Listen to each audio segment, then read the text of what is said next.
Hi, good morning. I'm Tomas Barriento with Casa Realty, and this is the last week of October.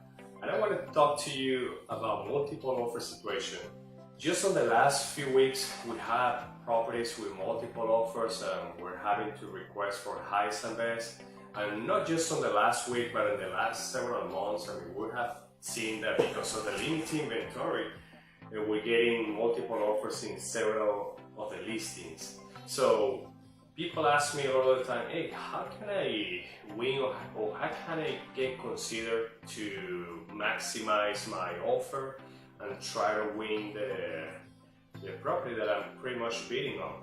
So I put 10 tips that I want to discuss on how to maximize your chances to get one of these properties. Number one, when you make an offer, make your best offers the first offer. Don't gonna make a low ball and then try to come up to a higher number. You may only have one chance to get this property. So your first offer, always make it your best offer. And that's why you have your realtor to tell you what the market is doing and if the property is worth that much. And a lot of the time, we've seen that some of the people are bidding above asking price, and that's because of the market showing that the property is worth much more than what it's listed for. Number two, remove or eliminate as many contingencies as possible. Our state contract has a lot of contingencies. For example, the inspections, it has contingencies of financing, and we also get contingencies that you have to sell your current home before you can purchase your new home.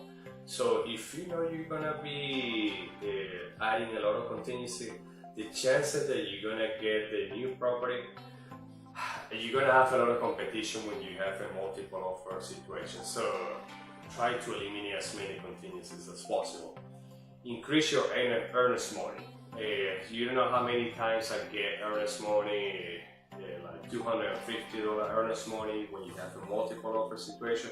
That's showing the seller that you may not be as interested as someone that is putting $2,000 or $3,000 earnest money. And that's if you have the cash, to do the earnest money that way. So try to increase your earnest money. So that's going to show the seller that you're very interested in purchasing the property. Also, reduce or eliminate inspections. If you know the property has some issues or repairs and you know what repairs you need to do, maybe you can reduce those inspections maybe from 10 days to 5 days, maybe up to 3 days. Maybe you have your inspection company already lined up to do the inspection the next day. So maybe reduce those inspection timelines or eliminate if you know that you can move on and continue with the contract. Number 5. Use the seller's title company. That's gonna show the seller that you want to probably save the seller some money at closing, and also you're trying to show the seller that you're gonna do a smooth transaction. Your transaction most likely is not gonna have much issues. Because you're working seller and buyer with the same title company, so that might also help. Number 6, compliment the seller. If you know the house is beautiful and everything, maybe you can send a note through your realtor and to the listing agent and how you like the property.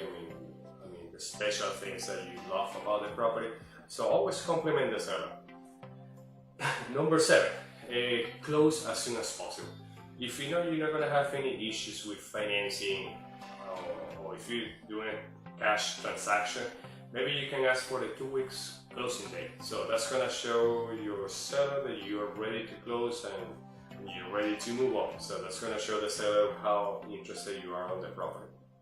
Number 8, have your proof of funds or pre-approval letter ready. One of the things, and some of the things that we get all the time are proof of funds that are about 60 days old or even 90 days old. Always have your proof of funds and pre-approval letter within 30 days. A lot of the corporate sellers, they're going to ask you to have your proof of funds and pre-approval letter within 30 days. So they're going to show that your proof of fund and pre-approval is current and you have the cash or you have the financing pretty much in line. Number 9, if you know you're getting financing and you know you don't have any issues getting financing, just remove the contingency. I mean, if you know that your financials are good and you know you have a good relationship with your lender and you know you're not going to have any issues, maybe you can remove this contingency. Just tell the seller, hey, I'm getting financing, maybe conventional or FHA, but I know I don't want to have any issues, so let's go ahead and move forward without the contingency. There's some risks when you do that, but if you're certain that you're not going to have any issues, maybe you can remove this contingency. Number 10, don't try to negotiate corporate addendums.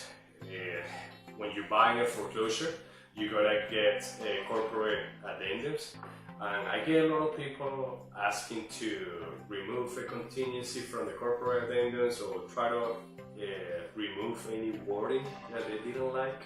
So that's unfortunately not going to work with the corporate seller, because the corporate seller is going to use those wording, those addendums, and if you try to change it, I mean, they may not be able to work with you on the transaction. That's number 10, but I'm going to give you an extra one. Have your LLC documents ready. So if you have a limited liability company and you're purchasing within your company, make sure you have those documents ready. Just in the last few days, we had a contract that it was accepted, but unfortunately the buyer didn't have the documentation ready, and you have to prove the seller, and this was in a corporate sale, you have to prove the seller that who was the person signing on behalf of the company, so we could not prove that, and the seller unfortunately have to move forward with another offer. So if you like this video and have any questions, so please share, like, or send us an email. So we'll see you next week. Thank you.